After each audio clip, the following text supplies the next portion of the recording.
Okay, we were talking about how you used to just go with the girl next door, but 50 miles away, instead of having like the selective Yeah, where you can literally go all of these luxury places. that we have. Yeah. You got your whole entourage together and you're traveling like 100 miles over, and you've gone to like the third With village. your boys? Yeah, With your wingmen? With your literal wingmen, going around, and you're trying to Pile find in the yourself buggy, a fellas. girl.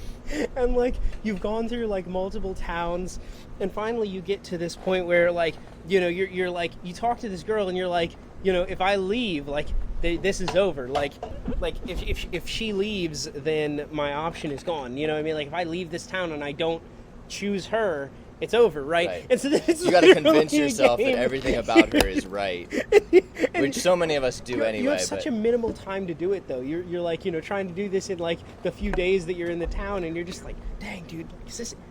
Am I really doing this? Am I? And so then like, you probably spend more time talking to her father than you talk to her, though. You already, I mean, look, the deal. We'll work things out later when it comes to the details, but I just need to make sure if she disappears, you know where she went, right? Oh no. Yeah, not endorsing that way of living. Oh man. And then like, you're like, all right, we're gonna get married.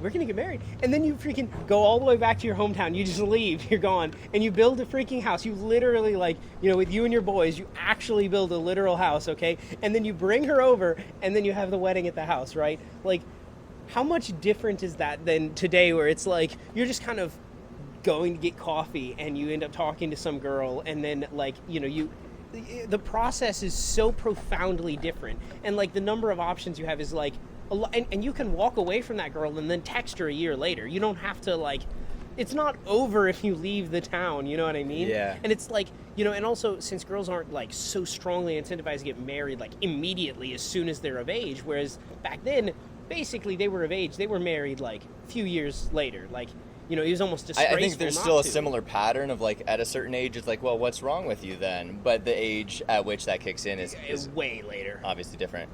But it's funny how like in the world we live in now, you can be so much more selective about what's the right level of compatibility for you, but everyone's got like a different threshold for where that is, and then like a different, I guess, amount of work that they're willing to put into it at that point, because it's like, well, either way you're gonna have to like live with your decision.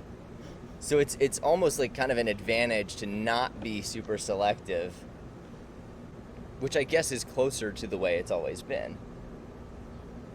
So I'm like, are people like me doing something wrong, trying to hold out for like a really incredible, like you've been talking about how your ideal is to feel like you share one mind with your wife, and that's something that I've also definitely gotten in my head from years of thinking in spiritual terms about marriage, like literally hearing things like don't date who you wouldn't mate, like just thinking of every prospective candidate.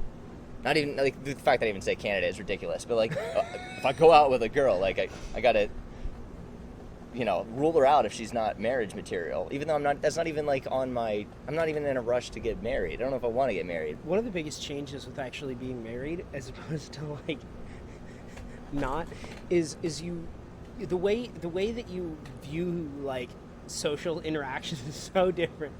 Like before you're married, it's like you're always trying in some way, like you want to be in a social situation, and you want to be in social situations with women, okay, so that you can like get to know them in some capacity. At least that was my goal, and like I was awful at it, but like that's kind of still what you want to do. And then you're like constantly analyzing like, what are my like chances of these different people, and like what can I find out about this girl. And then like every time you talk to a girl, it's like, could this be the one? Like even if it's your freaking cashier, the lady serving your table, you're like, maybe this could happen, you never know. And so you're always like acting in this way, and it leaves this like subtle insecurity that like you can't, at least I could never like scrub away. There was always like worried, like I need to be careful with my interactions. I don't want to like ruin the potential chance of this person. And then when I got married, I still kind of like initially that thought process would go in, and then like so many times I'm like I felt like tension in my chest, and then like I'd realize, oh wait, no, I'm married, I don't have to worry about this anymore.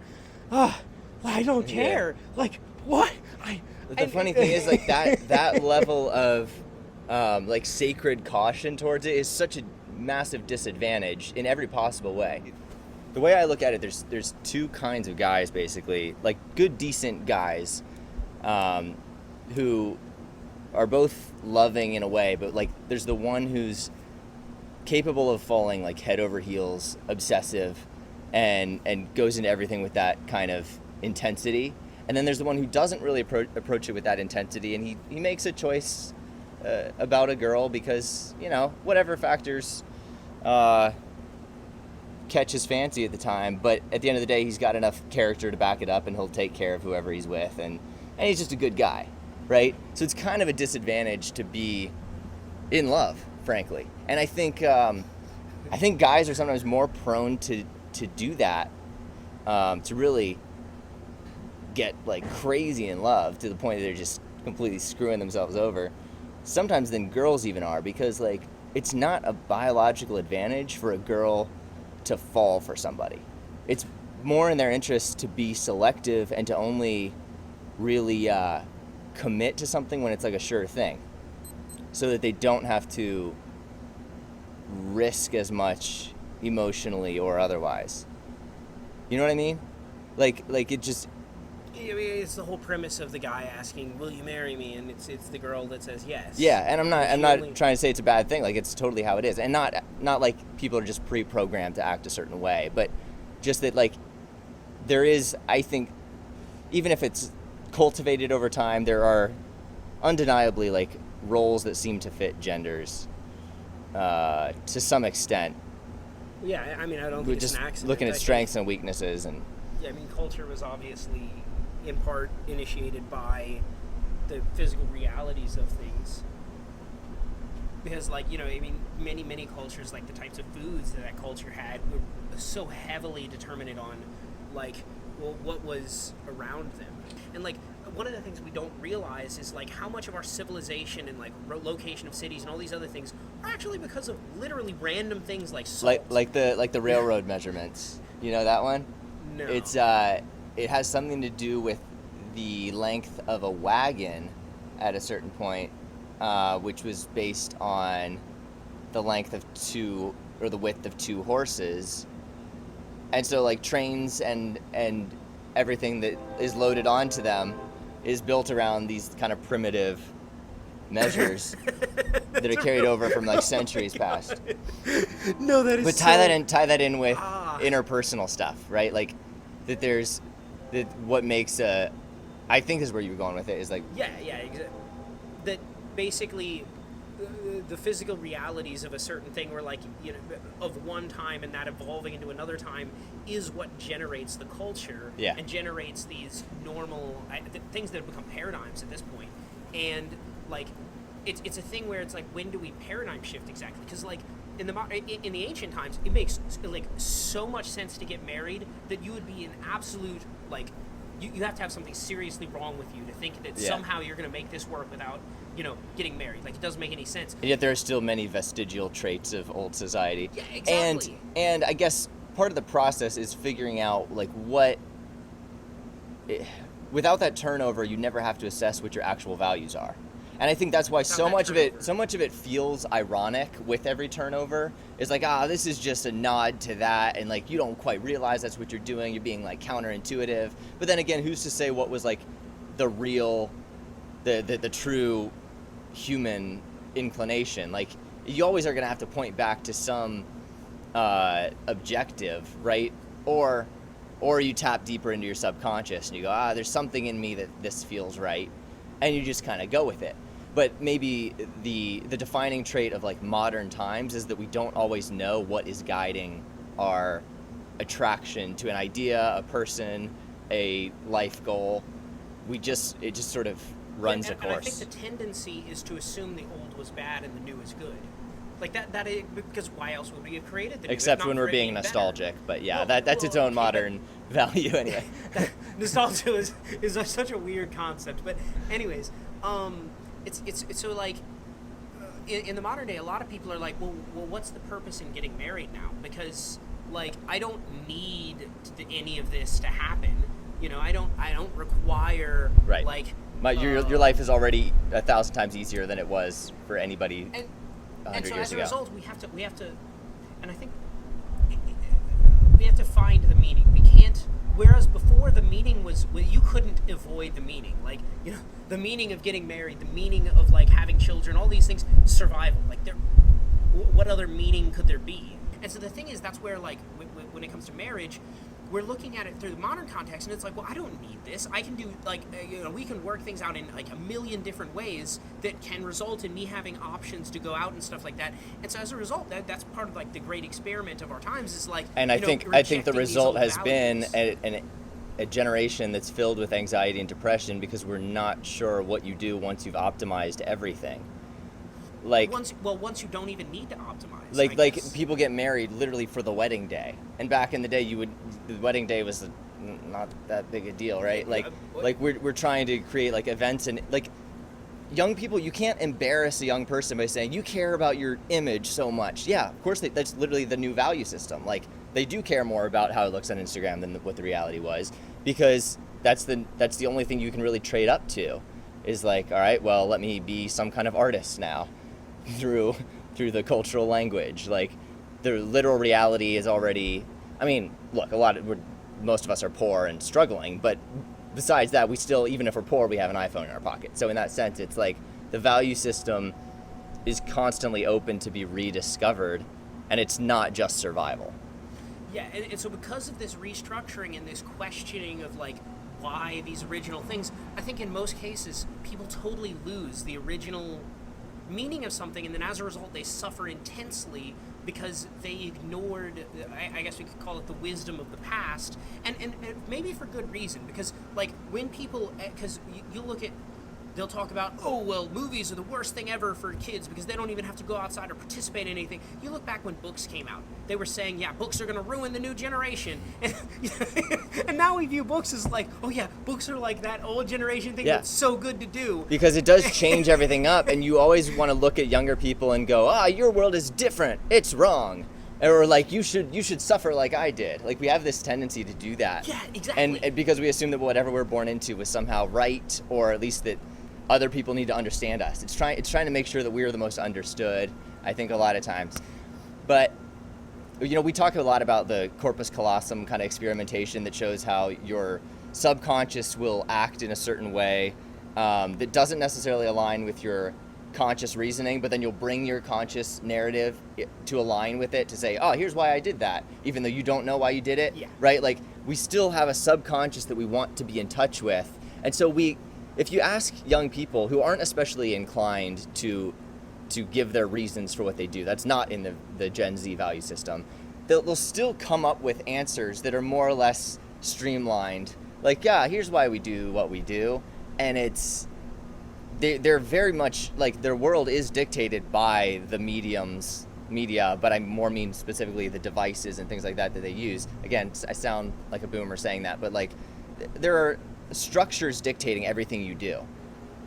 Everybody needs control on some level, and so you can tell yourself that you have control in ways that maybe you don't, and makes you feel better. But sorry, I kind of strayed from the point there. No, I get what you're saying, and I could build on it, but I think I'm going to shift back to the previous point. Please do. Because I've had conversations with, there was this one girl I was talking to, and she was convinced that she had to live with her boyfriend. She was living with her boyfriend, and she was convinced that that's what she needed to do to know whether or not to get married, and was talking about how much she loves this person and all this other stuff. And it frustrates me because people don't realize that when they choose to live together, that they are basically saying, maybe I'm going to find out things about you that make you utterly unacceptable to me. Well, but that's going to be dating anyway. Well, okay, but dating is more of the exploring the general, because people are going to change. You're not going to be the same person in 10 years, okay? And you have to accept going into a relationship, hey, by the way, I'm marrying someone who is not going to be the same person in 10 years. Like, 10 years down the road, like, literally, you didn't marry that person. That's true. Yeah. And so the thing is, you have to preemptively accept, I don't even care what you do become. I've already chosen to accept anything which you become. Okay, I agree, but unless you're going to take that to the extreme and say, just marry them blind, you have to. Well, everyone's so- got to set so- their threshold so of where's actually, I this wanna reasonable put out starting some point. shocking stuff. Okay, So, here we go. You'd be amazed to see, like, in some other cultures, specifically like India is the one that I was Yeah. looking into, where they have arranged marriages is still a Mm-hmm. thing.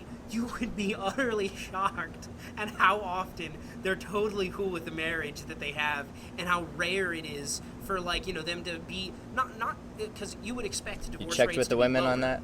If it was never your choice, like, then you can't really, like, there's only so much you can be upset about a thing. Like, if you were born blind, you can't exactly be so upset that you were, like, I mean, you can to some degree, but in another way, it's like, yeah, I mean, this is kind of who I always was. Like, I never was, like, and so in some ways, it's like, when you choose to get married to someone, it's almost like you have to, what you use to choose that person it can't be defined logically. Like, I think what it comes down to, and which you kind of alluded to, is that it's about being ready to die to yourself. Because at that point, if you're willing to give up Yes. that idea that you, I mean, yes, you have a self that you have to take care of in order to be a decent, partner, but once you're ready to lay down your idea of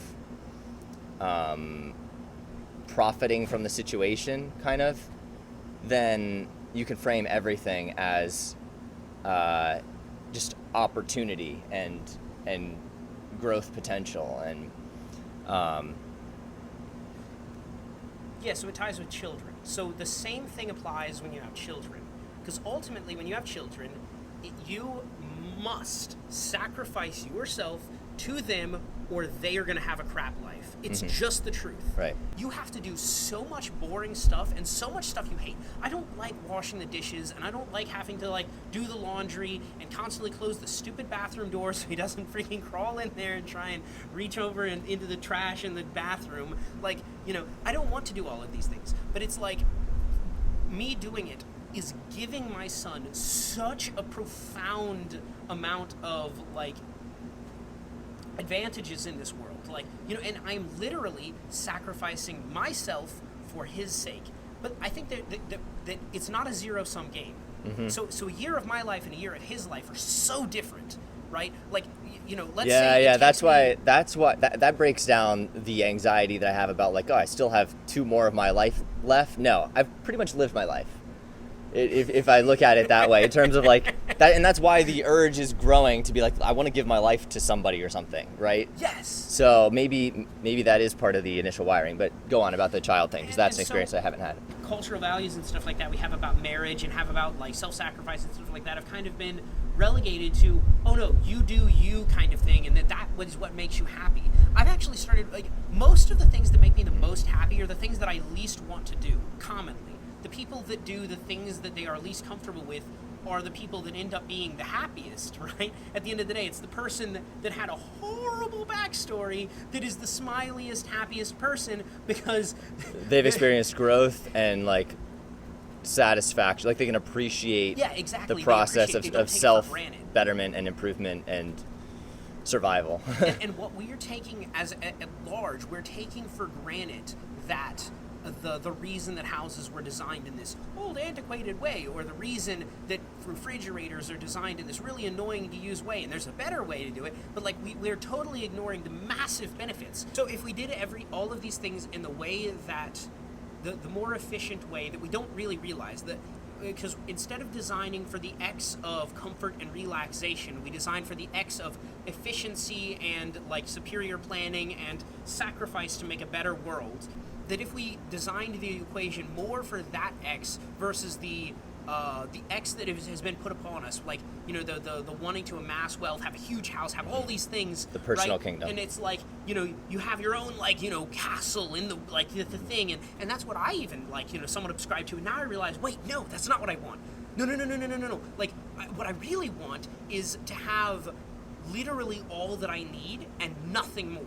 And to be able to, like, be satisfied on that. And then when I add things to it, it's like that little thing that I added adds so much value to my life. And so, like, trying to add the high value things and ignoring all of this, like, scrolling through, like, Facebook or Reddit and just being bored to tears on it, whereas you read a book that you didn't want to read, and now you know more, and now you feel better about life. Yeah. You're building when you do that. Mm-hmm. And so it's like that growth.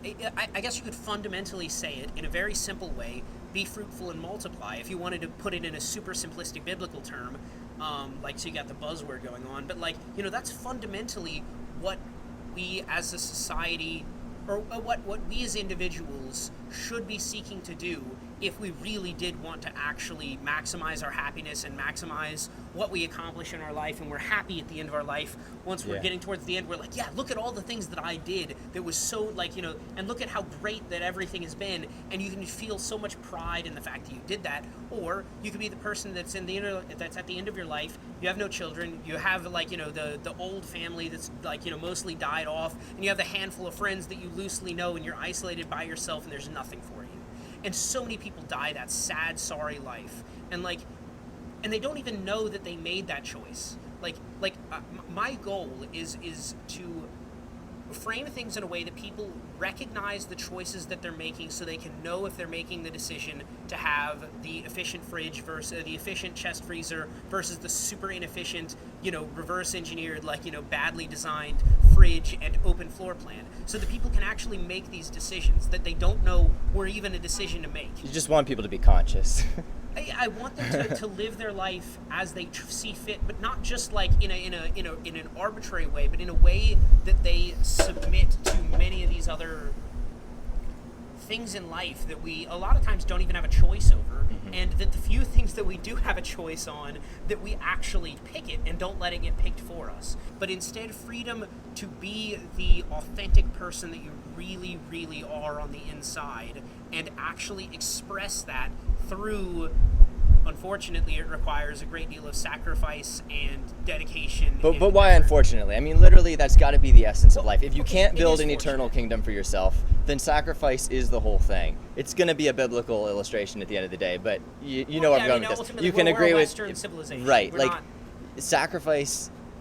There are lessons that transcend space and time, right? And it's it would be better to embody those and learn what that means. Meaning is, at the end of the day, if something doesn't have meaning, what is it? It's just it's just dust. So that's so profound that I'm putting my stamp on it, as if so that's how I'm gonna live. But everyone obviously they think that they have meaning, but it's about the meaning being something that is conscious to you, that you're not just parroting an idea of meaning that someone or the ether in general just kind of thrust upon you. Good talk. Yeah, I think that's a wrap. Yeah, let's get out of here. Oh, that was good.